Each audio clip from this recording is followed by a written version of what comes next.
국민 앵커 백운기, 정확한 분석, 날카로운 시각. 백운기가 하면 다르다. 여러분 안녕하십니까, 백운기입니다. 윤석열 대통령이 또 박근혜 전 대통령을 만났다지요. 대구까지 찾아가서 지난번에는 중동 순방 마치고 돌아오자마자 추도식장에 달려가서 만나더니 2주일도 안 돼서 또 만난 겁니다. 왜 이렇게 만나는 건지 짐작은 갑니다만 대통령이 이렇게 만나고 싶은 사람만 만나고 만나야 할 사람은 안 만나고 그래서는 안 됩니다. 구멍가게 주인도 아니고 대통령 아닙니까?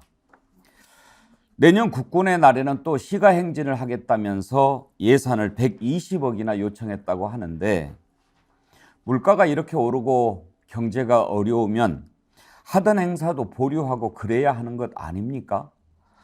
도대체 왜 이러는 겁니까? 나라를 어디로 끌고 가겠다는 겁니까? 오늘 입동인데 날씨보다 뉴스가 더 춥습니다.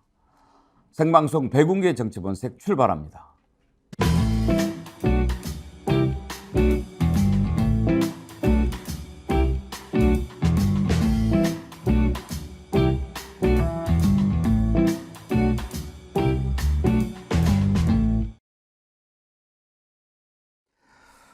수요일 김장 자매 철인 형제 나오는 날이죠. 김철근 전 국민의힘 당대표 정무실장, 김유정 전 민주당 의원, 민주당 총선기획단에 계신 장윤미 변호사, 민심동행 창준위원장, 창당준비위원장, 신인규 변호사 네 분 어서 오십시오. 네, 안녕하세요. 반갑습니다. 장윤미 변호사님, 네. 총선기획단 잘 되고 있습니까? 예, 무탈하게 잘 되고 있는 것 같고 첫 회의밖에 아직 하지 않아서요. 일단 이재명 대표가 총선의 밑그림을 잘 그려보겠다라고 이제 일성을 이제 하였고 아마 지금까지 축적된 뭐 혁신 논의 같은 걸 추가적으로 검토하면서 정말 국민 유권자분들 선택받을 수 있도록 뭐 미력이나마 저는 이제 보탤 생각입니다. 우리 장윤미 변호사님 계시니까 기대하는 국민들이 많이 있습니다. 예, 잘 해주시길 바라고. 클린 핸즈 아이디 쓰시는 분, 내 조카뻘 신인규 정말 삼촌이 너 보면서 너무 흐뭇하다. 진짜 애정이 삼촌 찐애정. 감사합니다. 뚝뚝 떨어집니다. 아, 진짜 신인규. 민심동행 잘 되고 있습니까? 예, 뭐 제가 지금 현재 있는 분들 중에서 가장 최연소 지금 창준 위원장으로 아마 될 텐데요. 저희가 이제 선관위에다가 창준이 결성 신고서도 받았고요. 이제 어제부터는 당원들, 저희는 당주라고 부르는데 이제 당주 모집도 시작은 했습니다. 근데 저는 첫 행보로 대전 현충원에 참배를 하고 돌아왔고요. 이제 저희가 처음 갔을 때 기초과학연구원에 좀 들려가지고 이제 중의원 가속기에 대해서도 저희가 현장 방문을 통해 가지고 미래 산업 그리고 미래 기술에 대해서도 저희가 좀 더 관심을 갖고 있거든요. 그래서 앞으로도 저희 행보 좀 기대해 주시면은 한국 정치 발전을 위해서 열심히 노력하도록 하겠습니다. 기대 만땅입니다. 진짜. 김철근 실장님, 네. 이준석 신당 잘 되고 있습니까? 뭐 아직 결심은 안 했으니까요. 거짓말하지 말고 빨리 어디까지 진실을. 진행이 됐는지 얘기해 주세요. 예? 지금 얘기해요? 특집으로 여기서 맨 단독. 먼저 해주셔야죠. 아니 어제 얘기했잖아요. 50%다 지금 현재는. 네. 근데 하루에 1%씩 올라간다. 예. 근데 어제가 예고한 날로부터 50일 남은 날입니다. 그렇구나. 예, 예고한 날짜가 12월 27일인데요. 그날 예고한 거 맞아요? 예, 맞습니다.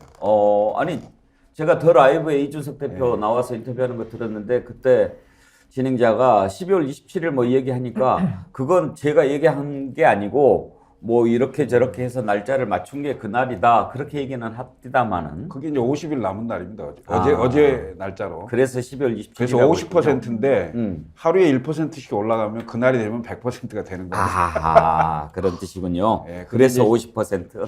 히딩크가 썼던 얘기입니다, 사실. 예, 2002년도에 16강 진출합니까?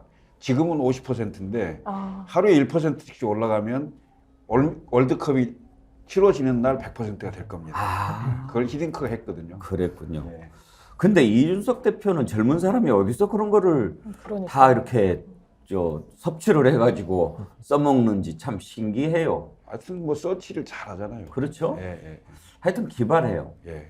저는 그 부산에서 인요한 위원장 만나서 이렇게 이야기할 때 영어로 썼던 것 그걸 가지고 뭐 그런 거 아니다 인종 차별이다 그렇게 하는데 저는 상당히 의미 있게 봤어요. 영어로 썼다. 당신과 나의 정치적 언어가 지금 다르다. 그걸 상징하려고 했다고 해석을 하거든요. 부산에 그때 같이 예, 저는 현장에 있었습니다. 현장에 있었는데 저는 그 뭐 제 유튜브 방송에서도 얘기를 했습니다만은 인요한 혁신위원장이 정말로 이준석 전 대표를 만나보고 싶었다고 보질 않습니다. 왜냐하면 연락이 전혀 없었어요. 뭐 예를 들면 현장에 와서도 이준석 대표 따로 좀 봅시다 이런 얘기를 한다든지 악수를 없었어요? 청한다든지 이런 것 자체가 전혀 없었어요. 뭐 직간접적으로 전혀 연락이 없었고요. 그러니까 제가 앞으로도요 이준석 대표한테 직접 연락하셔도 좋고 연락이 잘 안 되시면 혁신위원들한테 물어보세요. 제 전화번호 다 아니까 저한테 연락 주세요. 제가 주선해 드리겠습니다. 네. 적어도 그 정당의 주요한 직책에 있는 분이 부산까지 내려와서 그러면 어떻게든 객석에 앉아 있었어요. 객석 제일 앞줄에 앉아 있었는데 끝나고 뭐 올라가서 고생했다든지 아니면 악수라도 한다든지 뭐 그렇게 하고 잠깐 좀 봅시다라든지 이런 액션이라도 있었어야 되는 거 아닙니까? 근데 없었어요. 그래서 내가 무슨 의도를 가지고 온 게 아닌가. 이준석 대표가 만나주지 않았다라는 그림을 만들기 위해서 그런 기획된 게 아니냐. 예. 이런 의심을 하지 않을 수가 없어요.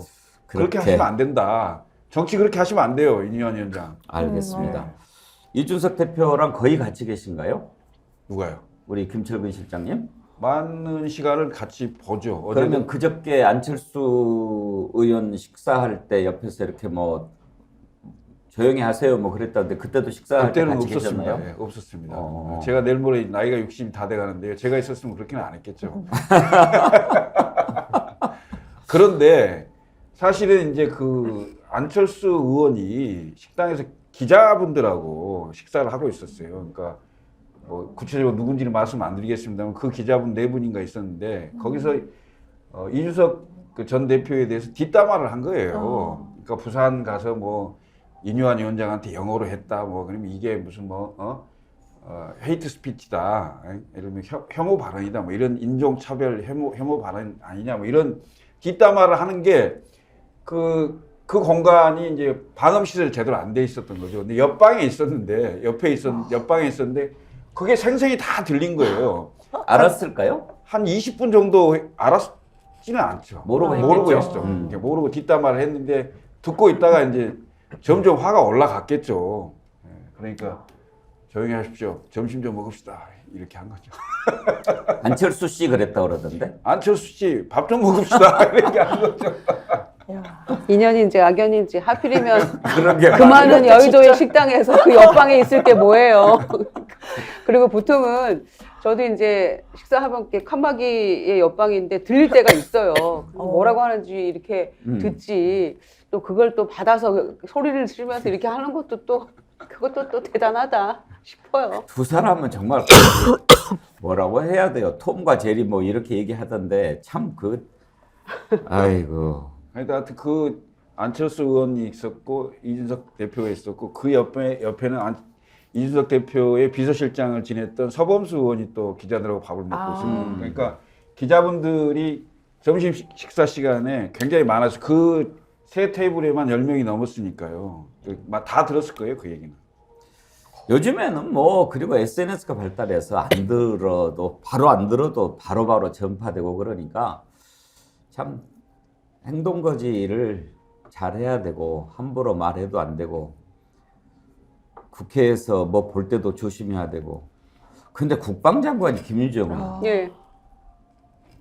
그 주식 거래를 한 거를 정신 나간 거 아니에요? 아니, 지금 군 상황이 어떻습니까? 대통령실 이전할 때부터 이제 국방부 밀고 들어간 것부터 필두로 해서 지금 해병대 상황을 보십시오. 이 박정훈 대령 너무 안타까운데 그 관계자들 전부 다 지금 승진 아니면 유임 뭐 이렇게 됐잖아요. 지금 본인이 붕짜자 장관이 지금 그 엄중한 국회에서 주식 뭐 매도 보기만 한 것이다. 좀 이런 한심한 국방부 장관을 믿고 우리가 맘 편히 발 뻗고 잘 수 있을지 모르겠어요. 너무 한심합니다, 정말. 보기만 하기는 뭘 보기만 해요. 뭐 보니까 뭐 답장까지 했더만. 그러니까요. 그것도 거짓말이에요, 보니까.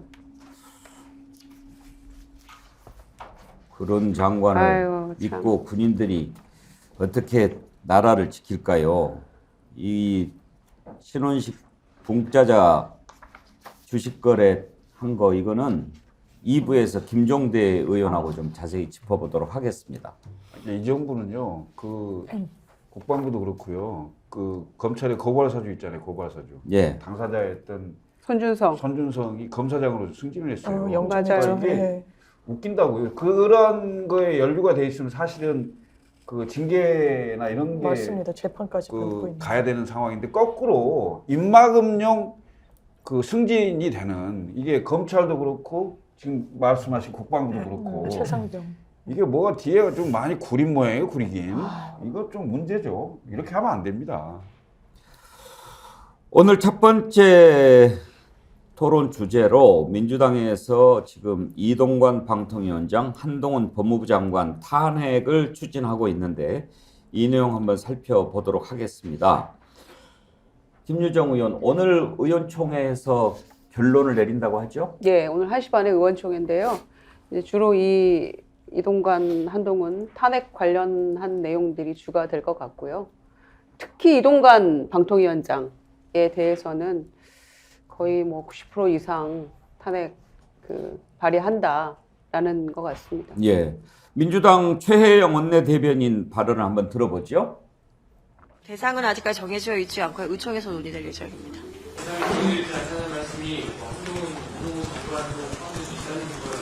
네, 맞습니다.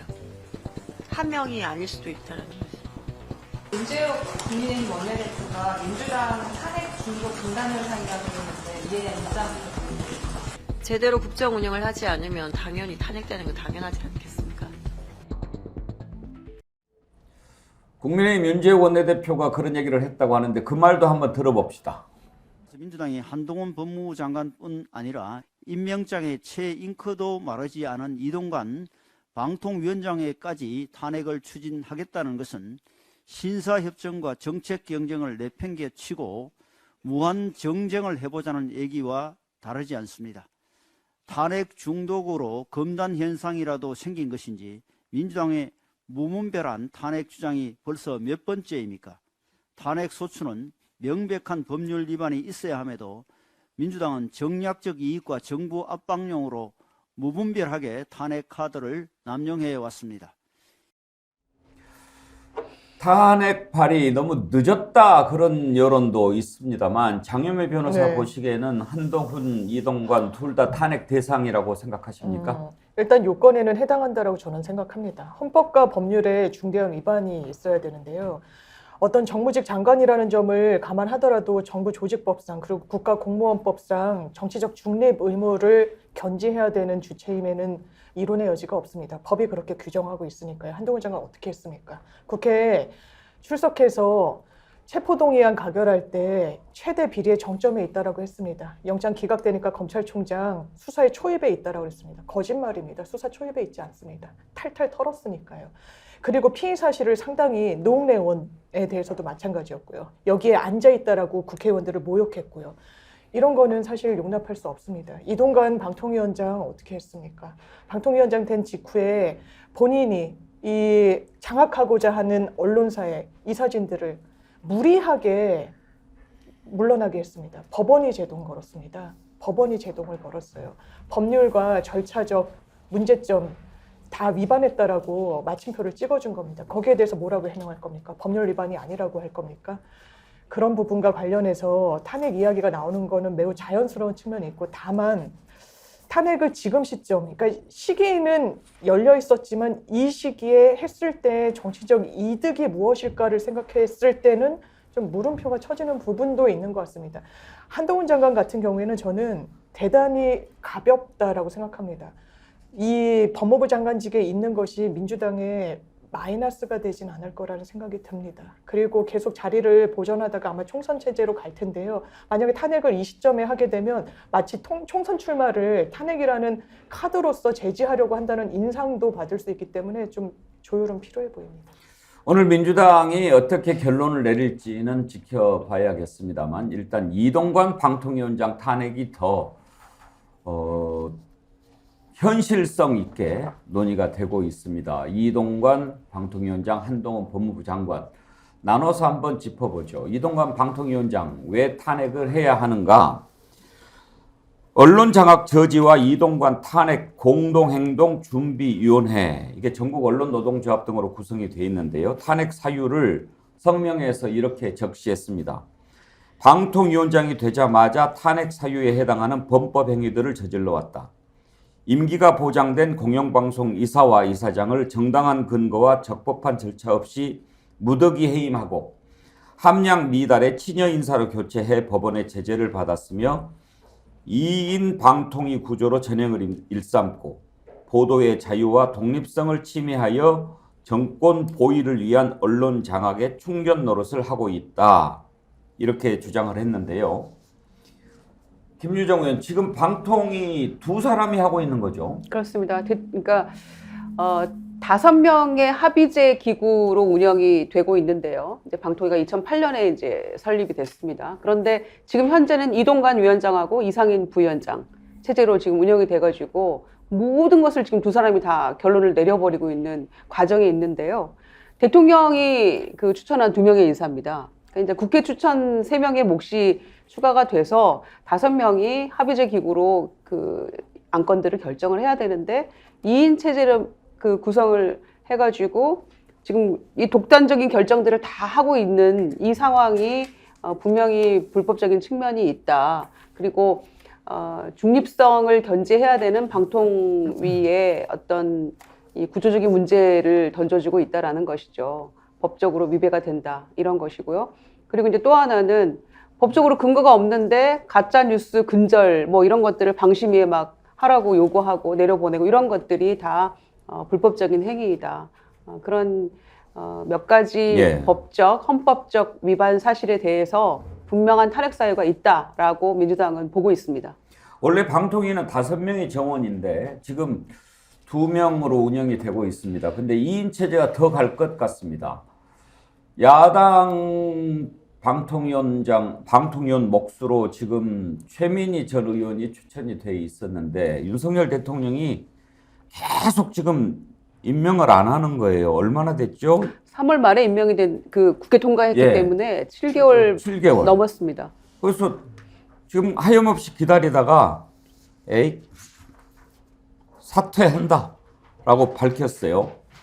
그러면 이제 계속 2명만 가게 되는데 일단 최민희 전 의원 내정 사퇴 발표를 들어보죠. 저는 흑과 백이 분명해지는 시간을 기다렸습니다. 그리고 그 흑과 백이 분명해지고 있습니다. 대통령실도 국힘도 그리고 민주당도 방송 장악에 대한 분명한 태도를 취하고 있는 것 같습니다. 그래서 방송 장악과 방송 자유 수호 이렇게 흑과 백이 분명해졌습니다. 방송통신위원 내정자라는 말을 제 이름 뒤에서 떼려고 합니다. 저는 윤석열 정부 방송 장악의 희생양이며 유탄을 맞은 사람이며 산 증인입니다. 윤석열 정부의 방송 장악과 무도한 언론 자유 탄압에 대해서 어느 장에서든지 끝까지 효율적으로 맞서 싸우겠습니다. 최민희 내정자의 자진 사퇴가 그 시점으로 봤을 때 좀 미묘합니다. 지금 이동관 방통위원장 탄핵을 준비하고 있는 상황에서 물러난다. 이건 탄핵을 거의 결정했다. 민주당이 그렇게 볼 수도 있는 것 아닌가 싶은데요. 신인규 변호사께 2가지 질문을 드리고 싶습니다. 첫째로 이동관 방통위원장 탄핵에 대해서 어떻게 생각하시는지 하나 여쭙고 싶고, 두 번째는 만약에 이동관 위원장 탄핵이 되면 이제 이상인 위원 한 사람 남게 되거든요. 그런 경우에도 방통위가 안건도 심의하고 의결도 하고 그렇게 될 수 있는지 궁금하거든요. 그거를 좀 듣고 싶은데 먼저 이동관 방통위원장 탄핵 사유가 된다고 보시는지요? 우선은 사실 그 대통령 탄핵은 저희가 이제 2번을 경험을 해봤고요. 이제 한 번은 인용이 됐고 이제 박근혜 대통령 때 그리고 노무현 대통령 때 기각이 됐죠. 근데 사실 그 기각의 사유를 자세히 살펴보면 이 헌법재판소가 판단하는 것은 국회가 정치적으로 탄핵을 의결하면 정치적 사법기관으로서 사법적 판단을 내리는 그 굉장히 좀 오묘한 지위를 가지는 기구거든요. 그래서 사실 이상민 장관 같은 경우에는 저는 지금도 당연히 자격이 없고 또 한덕수 총리를 비롯해서 다 이 정부의 내각이 정말 총사퇴해야 될 저는 수준의 문제라고 보는데 또 헌법재판소에서는 이상민 장관에 대해서도 탄핵에 대해서는 또 기각이 나왔거든요. 그래서 이것이 참 국민들의 여론과는 많이 떨어져 있지만은 그래도 우리나라가 삼권 분립 그리고 헌법재판소의 최종적 헌법 해석에 대한 권위를 부여한 우리 헌법 체계는 그러하다라는 걸 우리가 좀 인정해야 될 것 같고요. 저는 물론 지금 이 방통위를 둘러싸고 이동관 위원장의 문제가 가장 심각합니다. 근데 심각한데 여기에 대해서도 또 탄핵을 국회가 의결했을 때 그건 국회의 권한이니까 전 존중을 해야 된다는 입장이지만 그것이 헌법재판소에 들어가서 저는 과연 그럼 인용이 나올 것이냐. 전 거기에 대해서 좀 회의적입니다. 그리고 최민희 의원에 대해서 민주당이 추천을 해서 이제 임명을 했지만요. 사실 최민희 의원도 굉장히 좀, 한 진영이 좀 편향됐다라는 평가를 많이 받는 분이거든요. 그래서 저는 여야가 지금까지 번갈아 가면서 집권을 했고 방통위나 감사원이나 법무부나 이런 고도의 정치적 중립성을 요구받는 기관들까지도 다 지금 그 진영 사유화를 했기 때문에 전 이 부분에 대해서는 문제 제기를 해야 될 것 같고요. 앵커님께서 그 말씀하신 그럼 방통위가 2인 체제로 운영이 가능할 것이냐?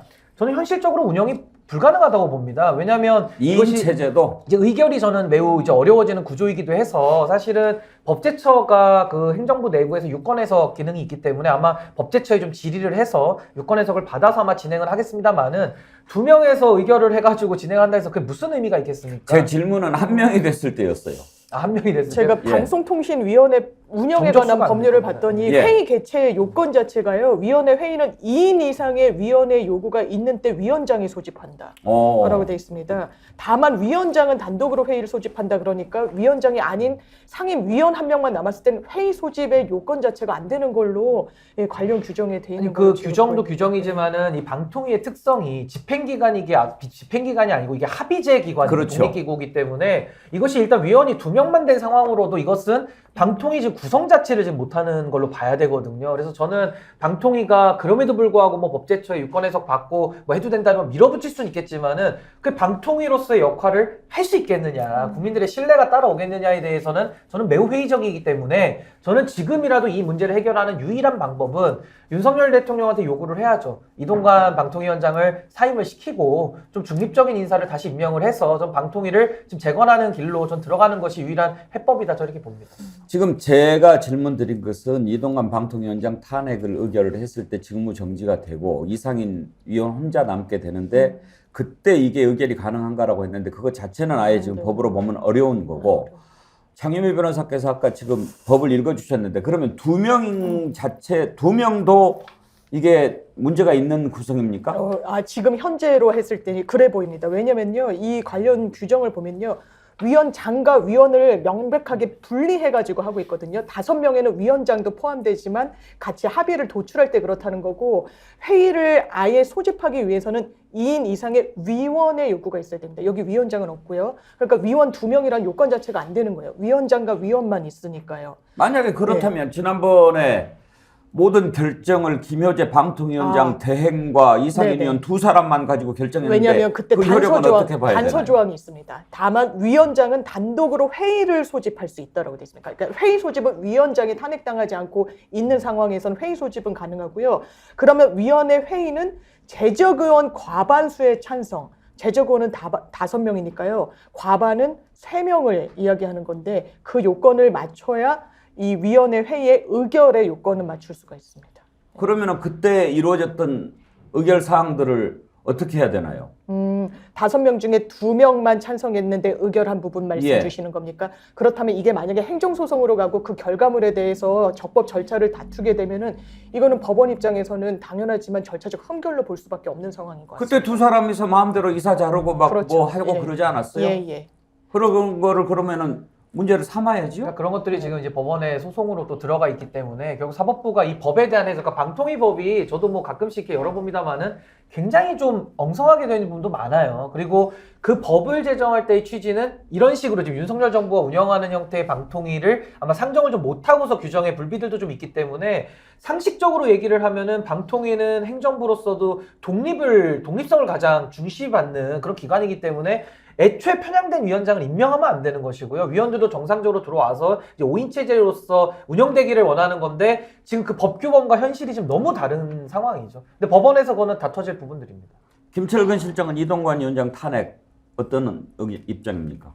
이건 어찌 됐건 내가 보는 정치적 탄핵이거든요. 정치적 탄핵인데 방통위가 5명으로 구성하게 된 그 그 이른바 합의제 기구, 독임제가 아니잖아요. 독임제 장관제가 아닌 그 제도를 채택한 이유는 정치적 독립성과 중립성을 강조하기 위한 거고, 그 상임위원도 결국 대통령이 추천하는 사람과 국회가 추천하는 사람, 결국 국회가 추천하는 건 제1당과 제2당이 대부분 추천하는 이런 상황인데, 교섭단체의 지위를 갖는 정당에서 추천하는 제도로 되어 있습니다. 그러니까 그건 이 제도 자체를 제대로 살려서 그 집행하지 못하는 상황을 만든 거예요. 지금 고의적으로 제가 보기 그렇습니다.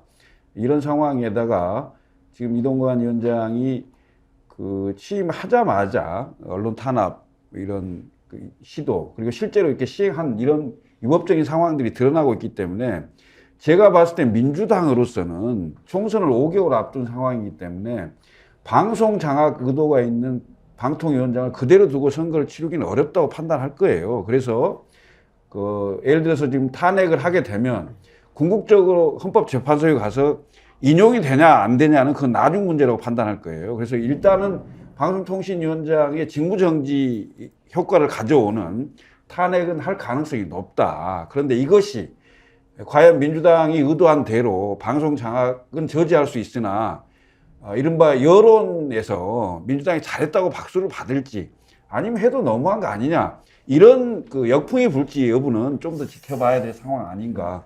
그러니까 제가 보기에는 민주당의 정치적 탄핵을 추진할 가능성이 높은 걸로 보여집니다. 자, 다음은 한동훈 법무부 장관 탄핵 오늘 포함이 될지 모르겠는데요. 탄핵할 테면 해봐, 그렇게 얘기를 하더군요. 리틀 윤석열이라 그런가요? 지난번에 윤석열 대통령도 탄핵할 테면 해봐라고 그러더니 한동훈 장관 얘기 들어볼까요?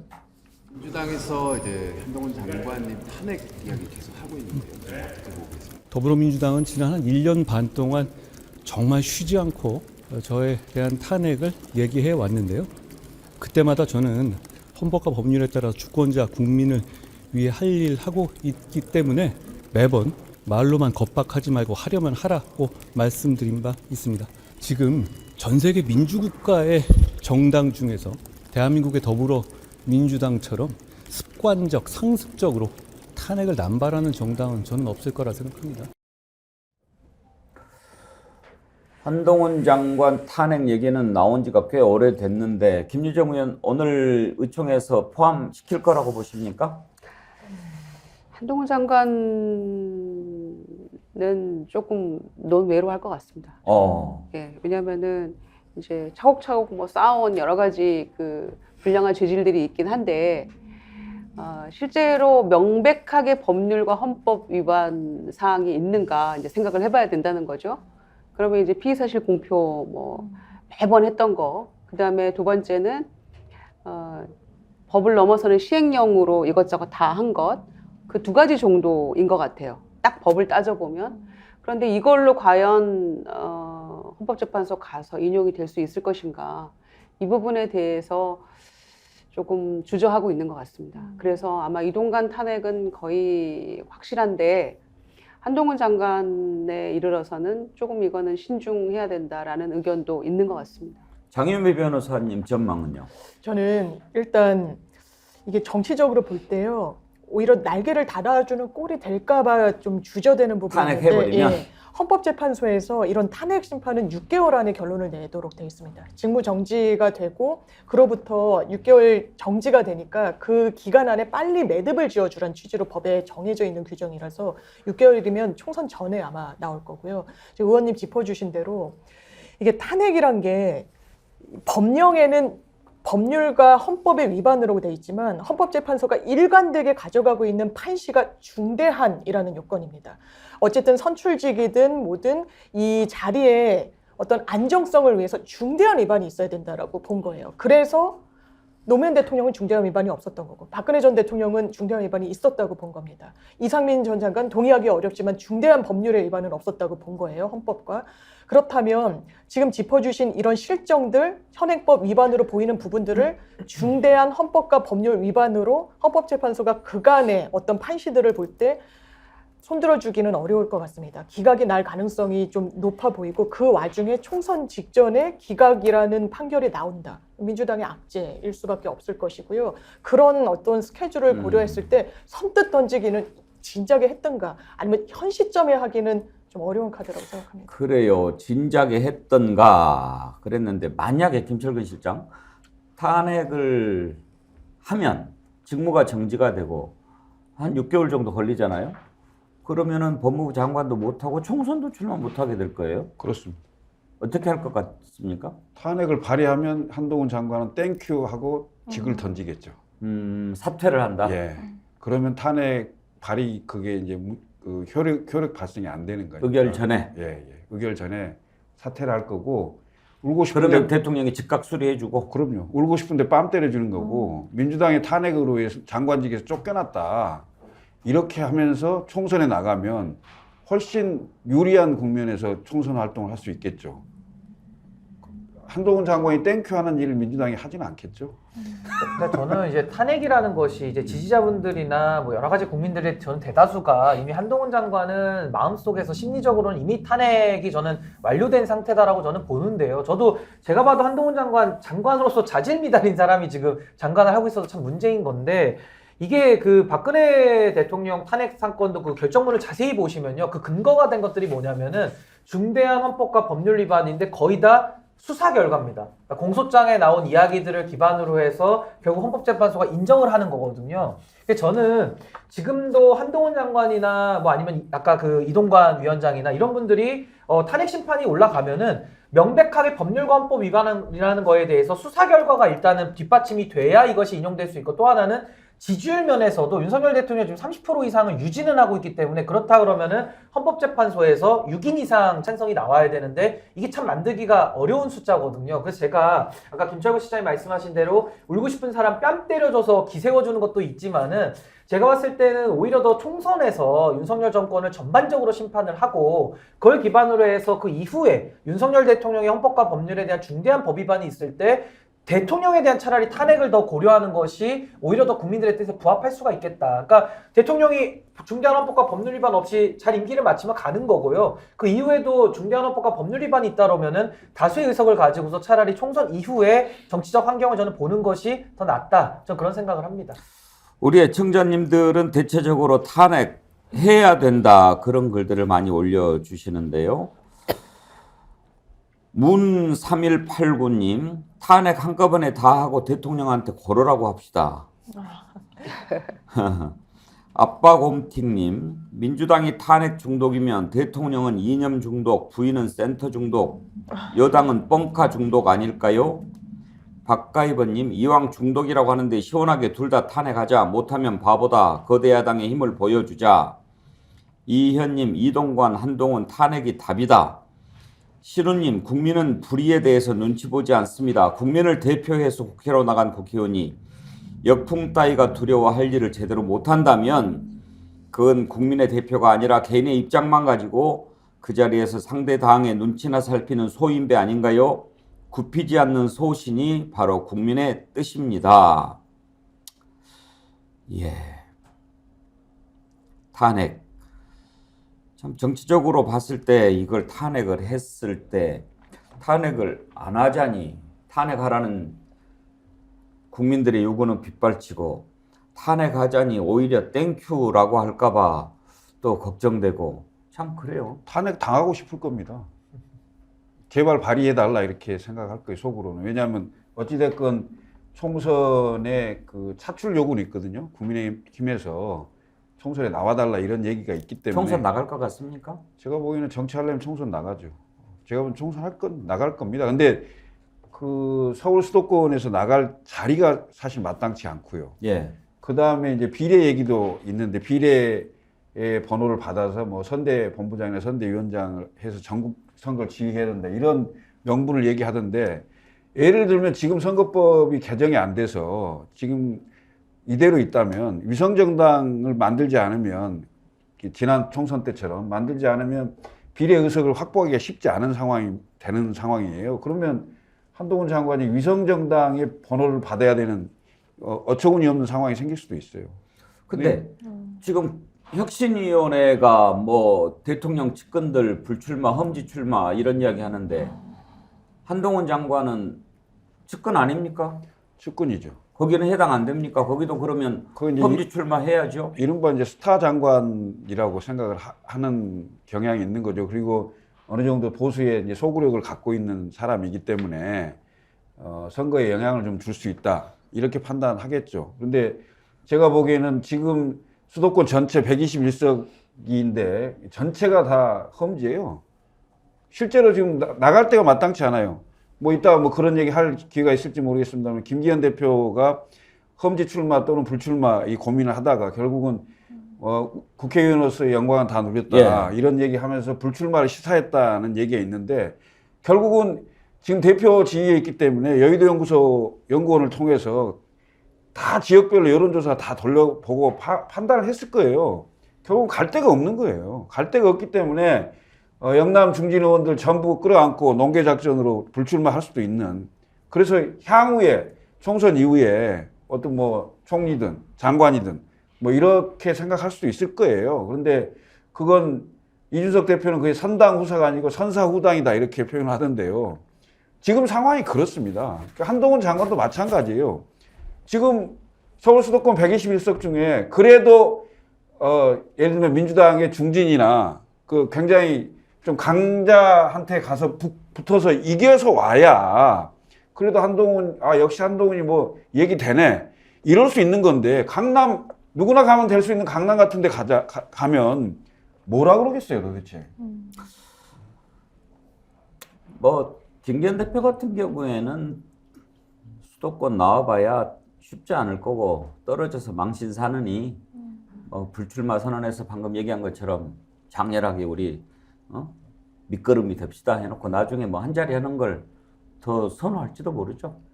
그럴 가능성이 높습니다. 태화강을 건너면 김기현 대표님을 잘 알아보지 못한다는 얘기가 있습니다. 서종욱 변호사도 그렇게 얘기합니다. 자, 탄핵은 오늘 의총에서 결론 나는 걸 보고 내일 다시 짚어보기로 하고요.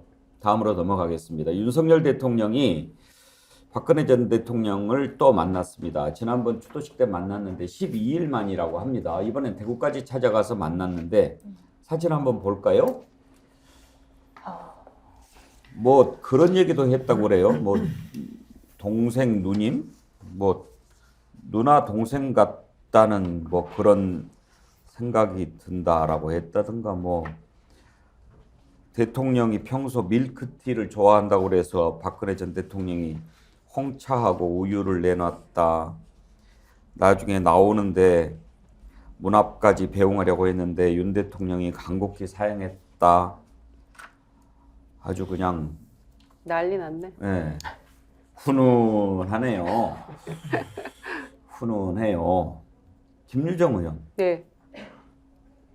왜 간 걸까요?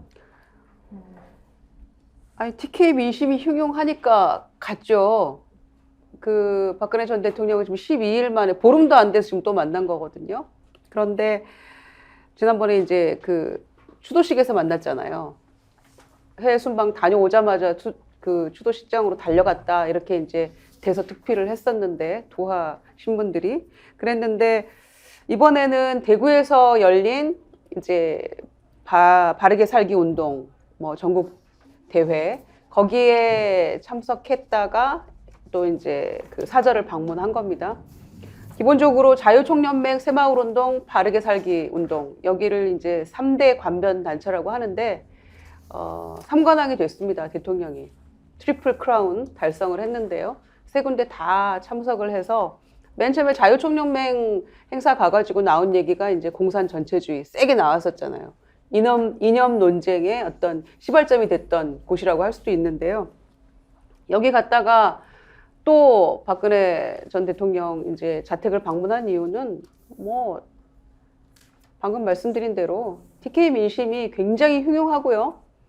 그리고 지금 영남 중진들 뭐 수도권 출마해라, 험지 출마해라 이런 얘기 하고 있는데 그분들이 이렇게 딱 보고 있다가 공천 안 될 것 같으면은 탈당해서 바로 무소속 가면 또 TK나 PK 민심이 또 어떻게 흔들릴지 모르거든요. 지금 최경환 전 의원하고 우병우 전 수석 두 사람은 무소속 출마하려고 하잖아요. 그런데 가능성이 매우 높다는 거 아닙니까? 당선 가능성이. 그러니까 그 연대가 또 어떻게 이루어질지 모르기 때문에 이런저런 생각하면 굉장히 골치가 아프겠죠. TK는 특히 국민의힘의 어떤 텃밭이라고 생각했는데 거기부터 대통령의 지지율도 마구 흔들리고 있고 또 그런 여러 가지 그 여론들이 지금 형성이 되고 있기 때문에 아 여기 공을 들여야 되겠다. 그러니까 본인이 그 국정농단 그 수사해가지고 잡아놓은 대통령 본인이 사면시켜주고 또 찾아가서 이제는 누님 동생 얘기하고 이런 모습들 보면서 생각할 겁니다. 그러면서 왜 이준석은 못 만나나 이런 얘기 할 거예요.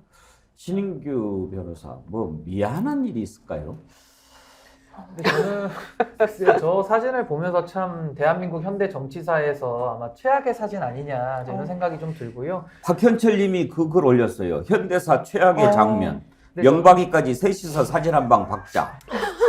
저는 국민들로 하여금 그 심판에 대한 욕구를 불러일으키는 저는 장면이었다. 저는 이렇게 봅니다. 그러니까 대통령이라고 하면 일국의 대통령이고 국민 전체의 대표자잖아요. 근데 아직도 전직 대통령, 그것도 본인이 특검 수사팀에서 가장 강도 높게 오히려 그 수사의 방법과 형태마저도 너무 과도했다는 비판이 많은데 그 수사 대상자를 지금 가서 만나다 보니까 이것은 윤석열 대통령 입장에서 보자면은 자기 모순 내지는 자기 부정을 지금 하고 있는 거거든요. 근데 김재원 최고위원이 그런 말을 했죠. 정치인들은 표만 되면은 조상 몇 자리도 판다 그랬는데 윤석열 대통령이 정치인이 다 되신 것 같아요. 제가 볼 때는 조상 몇 자리를 파는 심정으로 전 가서 만났다라고 보고요. 전 윤석열 대통령에게 공개적으로 묻습니다. 지금 대한민국의 민생이 어려운 것을 아마 아실 텐데 그럼에도 불구하고 저런 장면의 사진을 남기고 싶으셨는지를 묻고 싶고, 그러니까 염치가 있는지를 묻고 싶고, 또 하나는 지금 박정훈 대령 사건이나 뭐 잼버리도 그렇고 무엇보다도 이태원 참사 이후에 해결된 게 하나도 없잖아요. 게다가 여가부 장관도 임명해서 지금 김행 장관 도망간 이후에 뭐 지금 다음 소식이 있습니까? 지금도 월급 받고 있어요. 그러니까 정부의 내각도 지금 구성을 제대로 못하면서 지금 1년 6개월째 이러고 있는 데다가 교육, 연금, 노동개혁이라고 하는 이 3대 개혁안에 대해서도 이번에 시정연설에서 뭐가 나오기를 바랬지만은 전혀 내용이 없거든요. 그러면 이런 대통령이 지금 자리에 더 있어야 된다라는 게 아무 의미가 없지 않습니까? 그러니까 여기에 대해서 국민들은 이제 윤석열 대통령의 책임을 묻기 시작하고 있고요. 지금 지지율 30% 가지고 안달안달 하면서 조금 더 한 번 더 그 TK에 호소해가지고 지지층 강화를 해보겠다 이런 전략인데 이제 그 전략은 잘못됐기 때문에 폐기하시고 저는 윤석열 대통령은 총선에서 임박한 국민적인 분노, 그 심판 거기에 대해서 아마 대비를 하셔야 될 것이고 지금 임기를 다 채울 수 있겠느냐 여기에 대한 국민들의 걱정이 있다는 것을 반드시 아셔야 될 것이다. 저는 그렇게 봅니다. 한마디로 표가 될 것 같아서 이렇게 하는 것 같은데 장윤배 변호사. 네. 윤석열 대통령이 박근혜 전 대통령 만나서 저렇게 활짝 웃으면서 악수하고 막 누님 동생 이야기하고 그러면 네. 표 얻는데 정말 도움이 될까요? 저는 저 장면을 보고요. 아, 윤석열 대통령이 대구 TK 시민들을 무시하는구나라는 생각이 들었습니다. TK 민심 이반이 심상치 않다라고 하죠. 여러 여론조사 지표들이 오히려 부정 의견이 긍정 의견을 넘어서기 시작했으니까요. 불안할 겁니다. 왜냐하면 그게 코아 지지층이라고 하는 것들이 무너지고 균열되고 있으니까요. 선거 치르기 어렵다고 생각했겠죠. 그러면 그 부분에 대한 진정한 반성이 있으면요. 대구 시민들이 요구하는 거는요. 지역에 내려와 달라는 게 저는 아닐 거라고 생각합니다. 지역에도 내려와 주시면 좋겠지만 민생 챙겨달라는 거예요. 물가 잡아달라는 거예요. 취업 할 수 있도록 해달라는 거예요. 그런데 그런 부분에 대한 어떠한 진지한 반성과 모색, 정책적인 대안 보이지 않습니다. 긴축 재정 하겠다고 하면서 여기저기서 불만이 나면 아 그래 R&D는 그래도 올려줄게. 뭐 노인연금 뭐 올려줄게. 이런 식이거든요. 땜빵식이거든요. 국민들이 지켜보고 있습니다. TK라고 해서 예외가 아닙니다. 그냥 무한의정을 보내줄 거라고 생각했다면 대단한 착각입니다. 거기는 뭐 판단을 할 수가 없으신가요? 무조건적인 그리고 기반도 연고지도 아니지 않습니까? 그렇다면 아주 간단하게 내린 결론, 아 박근혜 전 대통령을 내가 만나고 와야겠다. 전에 내가 검찰에 있을 때는 수사했지만 지금은 대통령으로서 품어준다는 모습을 보여줘야 되겠다. 그렇게 보이지 않습니다. 대단히 정치공학적으로 단시한적인 해결책을 모색한다라고 보여져요. 저 아마 여론조사하면은 유의미한 반등은 없을 거라고 생각합니다. 방금 장유미 변호사께서 대구 경북 주민들을 무시하는 거다 그런 말씀하셨는데 정말 그런 생각 듭니다. 김옥주님 대구 사람들 배알 있습니다. 핑크 올리브님 대구 경북을 너무 우습게 보는 거죠. 제주님 대구 시민도 모욕감을 느낄 듯 그런 글을 주셨고요. 이석영님 용산으로 이전이 국민과의 소통 때문이라고 하더니 그러면 대통령실을 대구로 옮기지 그랬어요. 대구 경북 대통령이니까.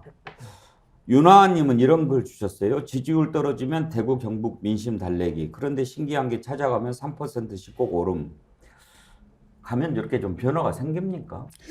제가 보기엔 전국적으로는 별 영향을 못 받을 것 같아요. 오히려 마이너스 같습니다. 그러니까 지금 대구 경북 지지율이 좀 흔들리고 최근에 그 이준석 유승민 신당 조사가 있었어요. 그 조사에서 보면 대구 경북에서는 1등을 했어요. 그 신당이. 그리고 그 다음에 국민의힘, 그 다음에 민주당이었는데 다들 오차범위 내에 거의 30% 내외의 조사가 나오긴 했는데 어찌됐건 국민의힘이 신당한테 지는 조사가 나왔어요. 그거 보고 아마 경로했을 겁니다. 그리고 굉장히 불안해했을 겁니다. 그래서 이제 그 TK 정서를 좀 달래기 위해서 갔다고 하는데 제가 보기에는 지금 과거의 영광을 생각을 하는 것 같아요. 이른바 보수 대연합이거든요. 보수 대결집. 그런 차원에서 박근혜 전 대통령을 만났을 거로 보이는데 그것은 철진한 그 옛날 생각에 불과하다. 지금 세상이 완전히 바뀌었거든요. 그리고 본인이 수사팀장이었어요. 그 수사팀장이 본인이 수사에서 사실상 구속시켰던 박근혜 대통령을 지금 만나서 결국은 박근혜 대통령 측의 인사들이 지금 총선에 출마하려고 하거든요. 그게 지금 세 사람입니다. 유영아 변호사, 그 다음에 최경환 전 장관, 우병우 전 민정수석 이 세 사람인데 지금 무소속 출마설도 있습니다만은 아마 윤석열 대통령이 박근혜 전 대통령을 만나면서 이 분들에 대한 얘기도 일부 있었을 것으로 보여집니다. 그래서 아마 이른바 대구 경북에서 힘을 합쳐야 된다 이런 논리를 펼 것 같은데 이게 완전히 무슨 잡탕 비슷하게 이상한 방향으로 가지 않을까 생각이 좀 들어집니다. 저는 그 윤석열 대통령께 한 가지 좀 진지한 부탁을 드리고 싶은데요. 지금 대한민국 대통령 임기가 5년이고요. 그중에 지금 1년 반은 이미 지나갔습니다. 그럼 레임덕 빼면은 일할 시간도 얼마 없거든요. 윤석열 대통령이 이런 식으로 민생의 어려움을 외면하고 오로지 표만 위해서 지금 박근혜 대통령한테 저는 표 꾸러간 것 같거든요. 그러면은 사람은 없으니까 MB 대통령은 사면시켜주고 MB 측 인사들 사람 꺼오고 표는 없으니까 박근혜 대통령한테 가서 표는 꺼오고 아이러니하게도 MB와 박근혜 대통령은 둘 다 본인이 수사해서 처벌한 사람이거든요. 그러니까 쉽게 말해 범죄자들한테 가가지고 인력을 받아오고 표를 받아오는 이 상당히 자기모순적인 지금 상황이다라고 보고요. 결국 이렇게 되면 대한민국이 이제 미래가 저는 사장될 뿐인데 윤석열 대통령은 본인도 대통령 자리에 관심 없다라는 녹취가 나오지 않았습니까? 관심도 없고 국민들을 이렇게 힘들게 할 거면은 저는 이제 스스로 본인의 거취에 대해서는 좀 결정하셨으면 좋겠어요. 더 이상 대통령으로 버티는 것이 이게 무슨 의미가 더 있겠는가라는 생각이 들고 이런 식으로 국정 운영을 계속하실 거라면은 전 대통령으로서는 더 이상의 자질과 자격과 더 이상의 미래가 보이지 않는다. 굉장한 저는 절망감만을 주는 그런 사진이다. 저렇게 봅니다. 참 딱합니다. 대통령 아닙니까? 대통령이 저렇게 하고 다니면 나라가 어떻게 되겠습니까? 만나고 싶은 사람만 만나고 어디 구멍가게 사장이 아니지 않습니까? 그러니까. 외국도 마찬가지입니다. 외교도 만나고 싶은 사람만 만나러 다닙니다. 그렇게 해서 외교가 됩니까? 그리고 지금 답이 거기에 있지 않습니다. 박근혜 전 대통령한테 답이 있습니까? 자기가 잘하면 되잖아요. 국민은 늘 옳다면서요. 국민이 얘기하지 않습니까? 야당 대표 만나라. 이태원 유가족 만나라. 오송 참사 유족들 손 잡아줘라. 그렇게 하면 된다니까요. 그건 국민은 늘 옳다는 말만 하고 뭔가 위험하면 자기가 잡아놓은 전 대통령 만나러 가고 그게 뭡니까? 도대체 나라를 어디로 끌고 가겠다는 것입니까? 어떻게 하면 나라를 만들겠다는 것입니까? 되자마자 이제 서문시장을 갔잖아요, 대구에. 그래서 국민을 통합적인 차원에서 왜 대구에 서문시장만 가냐?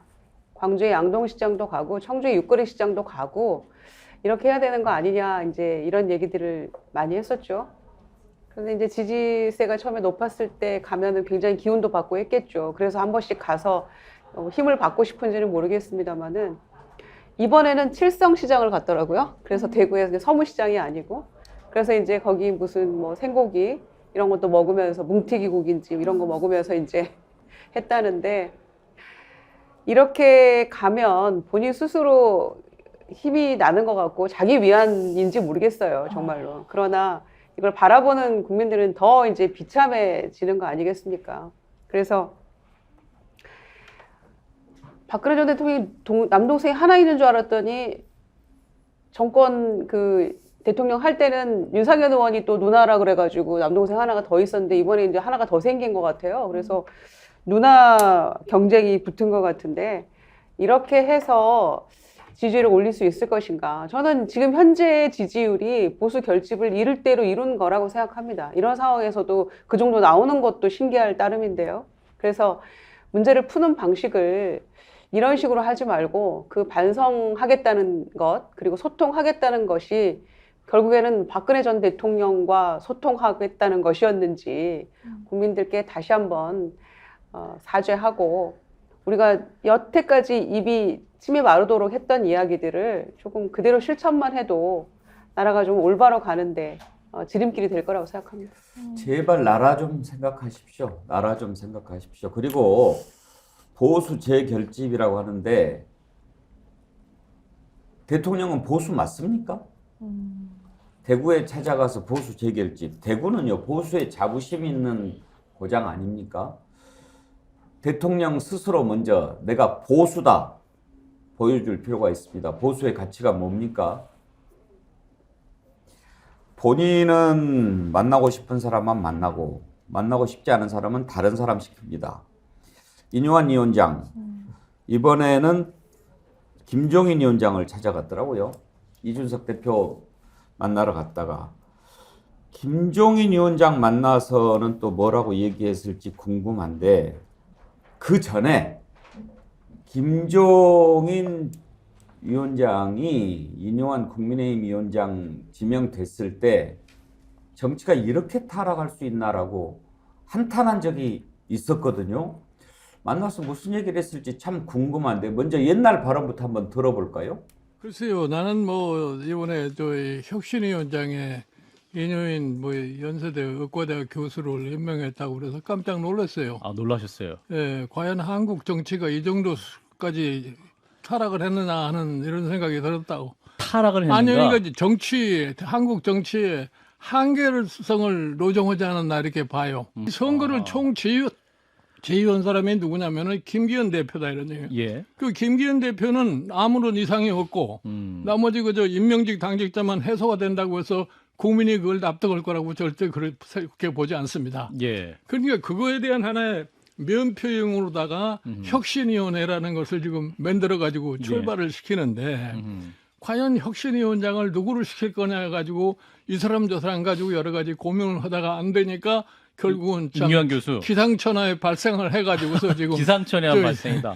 이인용현 교수를 갖다가 임명을 했는데 예. 뭐 정권을 부여한다고 그러지만 과연 그 정권이 범위가 얼마나 될 거냐. 예를 들어서 인요한 지금 위원장이 취임 일성으로 마누라 자식 빼놓고 다 바꿔야 된다고 그랬는데 그럼 뭘 바꿀 거냐 이거야. 그냥 그분도 내가 보기에 무슨 한계를 잘 모르는 거 같지 않나 이렇게 생각을 해요. 그 예를 들어서 그분이 야 다 바꿔야 하는 그 범주 속에 당 지도체제부터 다 바꿔야 되겠다. 그러면 김기현 대표는 거기에 대해서 뭐라고 응수를 할 거냐 이거예요. 근데 그거는 넘을 수 없는 한계다 이거예요. 그 다음에 이제 이 혁신의 한계가 김기현 대표뿐이 아니라 그 위에 대통령까지 있다 이런 얘기예요. 그러니까 혁신위원회의 행동 방향이라는 것은 작을 수밖에 없어요. 그럼 뭐를 혁신하겠다는 거냐 이게. 자, 그 기상천외한 인요한 위원장이 김종인 위원장을 만나러 갔습니다. 만나고 나와서 뭐라고 얘기했는지 인요한 위원장 발언을 한번 들어볼까요? 17년 IMF 때부터 그 양극화 문제가 대두돼서 굉장히 풀리지 않았다 여태까지. 그래서 그런 말씀을 많이 주셨어요. 민생 문제, 경제 문제에 많은 조언을 받았습니다. 두 번째로 큰 것은 당신이 의사 아니냐 좀 칭찬을 해주셨어요. 처방은 참 잘했는데 환자가 그 약을 안 먹으면 어떡할 거냐. 그 약을 먹어야 된다. 실제로 변화를 이끌어내야 된다. 좋은 말씀이에요. 저도 공감했고 명심하겠습니다 하고 나왔습니다. 아무래도 그 환자가 이준석 대표를 뜻하는 거라고 생각하세요? 최근 어떤 내용이요? 본인이 저서입니다. 독일은 어떻게 1등 국가가 되었는가 직접 사인해 주셨어요. 그리고 최근 이준석 전 대표가 준비 중인 신당 관련 칭찬을 해줬다. 그랬을까요? 여러 얘기를 했을 겁니다. 근데 지금 뭐 이렇게 의사니까 처방하고 약을 이제 주는데 약을 안 먹으면 어떡할 거냐. 결국 이제 환자가 누구냐라는 논쟁인데요. 김종인 전 비대위원장이 최근에 그 환자는 대통령만 바라보고 있는 국민의힘이다. 이렇게 환자를 정확히 얘기를 했어요.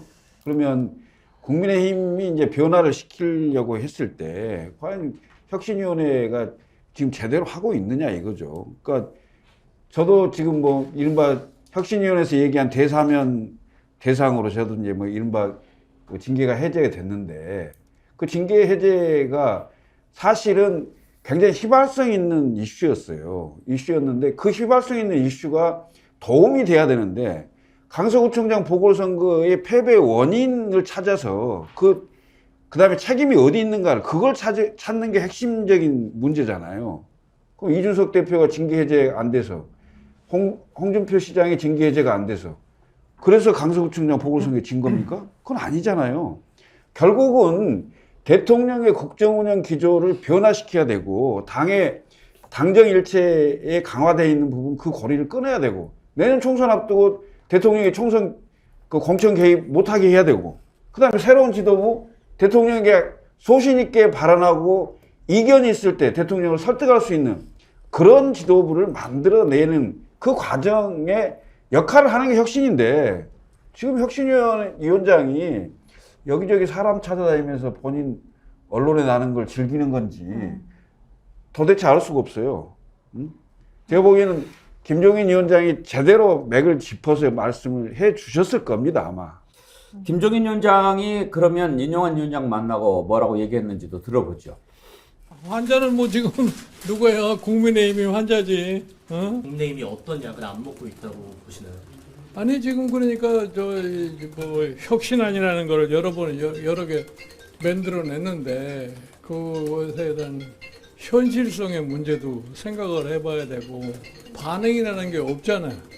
예를 들어서 해당 의원들이 거기에 순응할 것인지 그렇지 않을 것인지에 대한 아무 반응이 없으니까 위원장으로서 답답할 수밖에 없는 것이죠. 근데 위원장의 권한이라는 게 한계에 있으니까 국민의힘이 아니라 용산에다가도 좀 약을 먹여야 된다. 뭐 이런 말. 아니 사실은 뭐 최종적으로 이 영향력을 행사할 수 있는 거는 용산에서 영향력을 행사를 해야지 문제가 해결이 되는 것이지 그쪽에서 아무런 소위 반응을 보이지 않을 것 같으면 당이야 뭐 거기만 쳐다보고 있는 사람들인데 거기서 변화가 있겠어? 현실성이랑 반응 등 말씀하셨는데 그럼 처방에 대해서 좀 어떻게 평가하시나요? 지금까지 뭐 처방이라고 하는 건 아직까지 약효가 잘 나오지 않는 것 같습니다. 약을 먹이려면은 이제 우리 저 대통령께서 어떤 자세를 갖느냐에 달려 있는. 내가 항상 얘기하잖아요. 국민의힘은 대통령 얼굴만 쳐다보는 정당이니까 대통령의 얼굴이 어떻게 변하냐에 따라서 변할 수도 있고 안 변할 수도 있고. 김유정 의원, 용산에 약을 처방해야 된다는 얘기네요. 그렇죠. 이제 이준석 전 대표가 부산에서 환자는 저기 서울에 있습니다 이랬잖아요. 그거는 누가 봐도 용산 얘기지 무슨 국민의힘입니까? 그러니까 이제 그 김종인 위원장도 약간 좀 애둘러서 표현하신 것 같은데 용산 얘기죠. 대통령이 변해야 다 변할 수 있다, 다 개선될 수 있다 이런 얘기를 모두가 하고 있는데 용산에 약을 먹이든지 약을 치든지 뭐 해야겠죠. 문 3189님 오늘 재미있는 글 많이 보시는데 수술해서 될 환자가 아니야. 처방 없어. 약으로 안 돼. 약으로 안 돼요.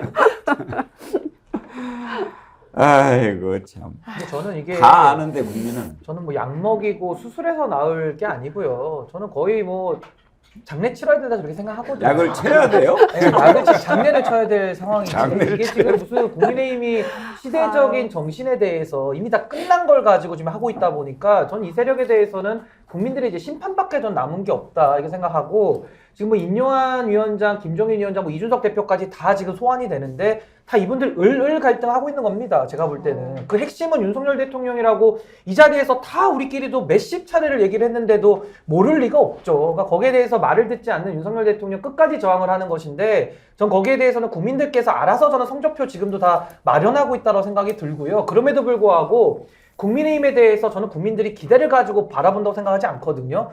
우리가 보통 뭐 지하실이 5층인 줄 알았는데 뭐 지하 7층도 있더라 이런 말 많이 하는데 국민의힘 도대체 당신들 어디까지 가나 한번 보자. 국민들이 좀 두고 보자 하면서 지켜보는 것이지 지금 국민의힘이 무슨 정상화가 될 거 내지는 저당이 무슨 제대로 국민들의 뜻을 따라올 거라고 기대하는 국민은 저는 코어 지지층을 빼고는 없다. 전 감히 그렇게 말씀드립니다. 없습니다. 근데 장윤배 변호사 네. 지금 이제 인요한 위원장 나와서 저를 좀 칭찬해 주셨다. 뭐 그렇게 얘기를 했는데 김종인 위원장 나와서 하는 말씀을 들어보면 그건 칭찬은 아닌 것 같고, 그러니까 처방은 잘했는데 뭐 약을 뭐 이렇게 이야기했는데 그걸 칭찬으로 들었다면 그건 조금 독해의 문제가 있는 것 같은데요. 어떻습니까? 지금 이준석, 김종인 위원장, 오늘은 또 홍준표 대구시장 만나러 갔더라고요. 막 만나서 이렇게 얘기하고 다니는 이유를 어떻게 생각하십니까? 일단 이분이 본인 그 서대문에서 지역 출마를 하려고 준비를 했다. 그러니까 국회 입성을 좀 목표로 움직였던 부분이 있고요. 자기 정치를 하는 성격이 전 다분히 있다. 그리고 혁신위와 관련해서 김종인 위원장의 답변은 한마디입니다. 맥락을 잘못 짚었다라는 거예요. 혁신위가 왜 태동했습니까? 강서구청장 선거에 대패해서 태동했습니다. 그 책임 누구한테 있습니까? 김기현 대표의 책임이 큽니까? 윤석열 대통령의 책임이 큽니까? 대통령의 책임이 훨씬 큽니다. 대통령의 책임이 거의 전부입니다. 왜? 공천했으니까요. 당에서는 다른 의견 올렸지만 받아들이지 않았으니까요. 자신감을 나타냈지만 그게 국민의힘의 위기로 이어졌으니까요. 그렇다면 처방이 가 닿을 곳은 어디입니까? 대통령입니다. 그런데 인요한 위원장 대통령을 건드리고 있지 않습니다. 원인은 본인도 알 겁니다. 그렇지만 주변을 훑고 주변 외곽에 대한 처방만 내고 있으니까 맥락이 잘못됐다는 겁니다. 그리고 이준석 전 대표에 대해서 오히려 부산에서의 그런 신경전 이후에 언론에서 이렇게 이야기하더라고요.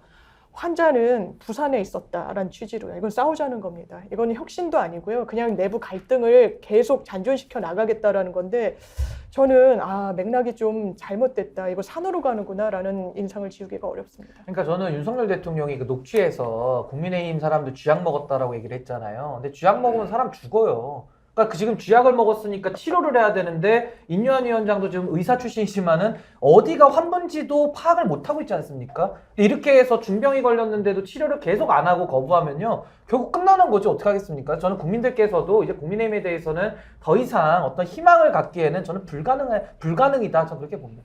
인요한 혁신위원회는 사실상 시간 끌기에 불과합니다. 그러니까 사실은 올해를 넘기기가 쉽지 않을 건데요. 보니까 인요한 위원장도 그렇고 현재 지도부도 마찬가지입니다. 그러니까 어떤 그 혁신위 활동이든 지도부가 지금 총선 기획단, 그다음에 인재영입위원회 이런 거 다 띄워서 총선으로 방향을 지금 잡고 가는데 결국은 대통령의 국정운영 지지도가 올라가고 정당의 지지도가 올라가서 내년에 총선에 해볼 만한 상황이다. 이런 판단이 들지 않으면 이건 뭐 모래성입니다. 올 연말을 넘기기 어려울 겁니다. 그럼 결국은 그 전까지 인요한 위원장은 시간 끌기용에 불과하다. 이렇게 생각합니다.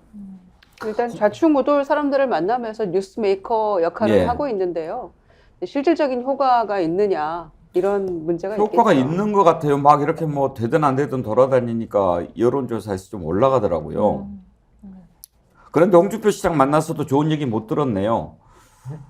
기사가 떴는데 홍준표 시장이 이렇게 얘기했네요. 할 얘기는 아니지만 윤석열 정부 들어와서 듣보잡들이 너무 설친다. 대통령 믿고 초선이나 원외 듣보잡들이 중진들 군기 잡고 설치는 바람에 이 당의 중진이 어디 있냐. 중진 역할이 없다. 이준석도 마찬가지다. 성상납이라는 터무니없는 좋은 글씨를 써가지고 딱지 붙여서 듣보잡들 동원해서 경찰에 고발하게 하고 수사하게 하고 그런 식으로 모욕을 주고 조리돌림했는데 이준석 전 대표가 돌아오겠냐. 이런 얘기 듣고 인요한 위원장 참 정치를 그렇게 오래 했던 사람도 아니고 맷집이 있나요? 글쎄요, 맷집이 있을까요? 제가 보기에는 이 방송에서 얘기해도 되나? 어제 이준석 대표랑 같이 있었는데 그때 홍준표 시장하고 통화를 하더라고요. 예. 예? 온다고 하니까. 아니 뭐 그 안부 전화 겸해서 예. 뭐 요즘 상황이 어떠냐 뭐 얘기하고 홍 시장님께서 이제 이 대표한테 상당히 격려의 얘기를 많이 해주고 예. 하더라고요. 근데 홍준표 시장이 요즘 신났어요. 어찌 보면 본인은 내년 총선에 안 나가잖아요.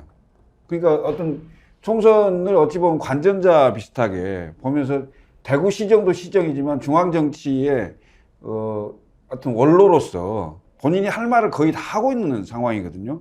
보면 홍준표 시장이 요즘 굉장히 좀 얘기를 잘하고 있는 것 같아요. 홍준표 시장도 이준석 신당 가는 거 아닙니까? 뭐 본인은 탈당은 안 한다고 했으니까요. 아, 그랬어요? 하기야 내가 뭐 본인이 본류인데. 본류라고 얘기하지 않았습니까? 예. 참 오늘 입동인데 날씨보다 이런 얘기들이 더 추워요, 김유정 의원. 네, 더 춥네요. 그러니까 인현 위원장이 나 이만큼 했다. 그냥 이거 보여주기 위한 것 같아요. 기껏해야 12월 한 중순 연말이면 이제 혁신위는 끝나는 거잖아요. 그런데 사실은 공천이나 이런 작업들은 이제 2월, 3월 초 이렇게 이루어지고요. 그러면은 1월 설 연휴 이 무렵만 해도 이미 혁신위는 존재도 없이 사라지고 말아요. 어떤 안을 냈던지 간에. 근본적인 변화와 쇄신 없이는 그냥 그 역할, 말씀하신 대로 한 두어 달 시간 끌기 형태로 가는 거고, 일은 이철규 인재영입위원장을 비롯한 그 측근들이 다 하는 것이고요. 그래서 내가 이만큼 했고 이렇게 다 만나고 다니지 않았냐. 그냥 이 정도. 그리고 나서 그렇게 했는데도 이준석이 나간다고 하면 뭐 어쩔 수 없는 거 아니냐. 이런 명분 쌓기에 불과하다고 생각합니다.